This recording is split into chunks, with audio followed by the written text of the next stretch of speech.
Naye dokita olina yokko ku misomo abantu abamu badde babuuza otegeka ku misomo abantu bajje babeere olina yokko ku misomo gy'obadde okola? Actually emisomo tugikolera ddala naddala emisomo gy'abakulu kati nga jjo nabadde mu ttawuni Embalala era abantu b'Embaale nabasomesezza twabadde tusoma ku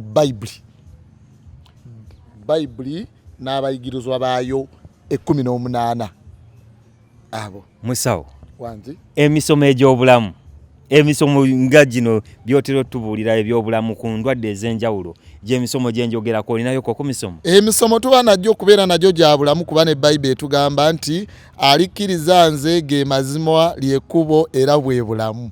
Kale tetujja kulwayo eyo katugende ku kibuuzo ky'omuwuliriza era omulabi wa programu eno kye yaweereza. Abuuza obulwadde bw'embiro. Embiro oyinza okuba ozitegeera musawo ziva ku ki? Lwaki embiro abaana abato naddala babonyaabonyezebwa embiro? Obulwadde bw'embiro bwo bambi mu baana abato buva ku ki? Obulwadde bw'embiro buno buva ku bintu bingi. Naddala omwana ngazizza omusanga ewaka bambi ateekako embiro n'adduka okwewala okumukuba. Ate si nekyo kyokka ne school fees omwana gaba mugobye fees adduka mbiro ewaka asobola okufuna fees. So ebyo ebintu bibiri biviirako embiro mu baana abato kuba nti badduka. Musawo Zidolo mpozi n'ekirala embiro teziri mu baana bato bokka. Waliwo n'abantu abakulu abatolontoka embiro tobawulirangako nga Kiprotich, Kiplagat, Kipulimo, Kipusiro, Chips and Chicken. Musawo wangi mbadde nsaba tubeere bakkakkamu.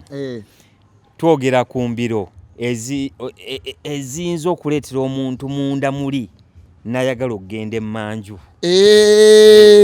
Kwegamba kati ekyo nkitegedde nti embiro ezo omuntu ng'omunyiiziza oba ng'akunyiiziza nga muli waka kwegamba ye n'asalawo okudduka agende emmanju yeekweka eyo akudduke akuviireko. Ate n'ekirala bannayuganda kye mbagamba nti oyinza okudduka n'omuntu naye ng'omuntu gw'odduka naye alina edduuka lye ye n'adduka naye kweka mu dduuka lye embiro ziba zikusaze. Kyova olaba abantu abamu bazaala abaana n'amutuuma Ssembiro oba Nambiro.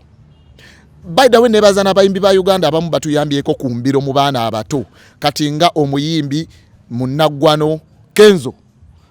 Ate era kantwala omukisa guno nebaze omusajja omu BET award winner awangudde ebirabo bingi nga BTFM Tata Amalu Kenzo Edirisa Musuuza ayambye okendeeza embiro mu baana. Atya yayimba akayimba akagamba ontwala mbiro munnange mbiro awawaawo aja kunesinka simbalo yaya. Ne Dr. Zidolo wangi olina ekiwuka mu mutwe? Sikiwa nti kale oba kiri kimu biwera.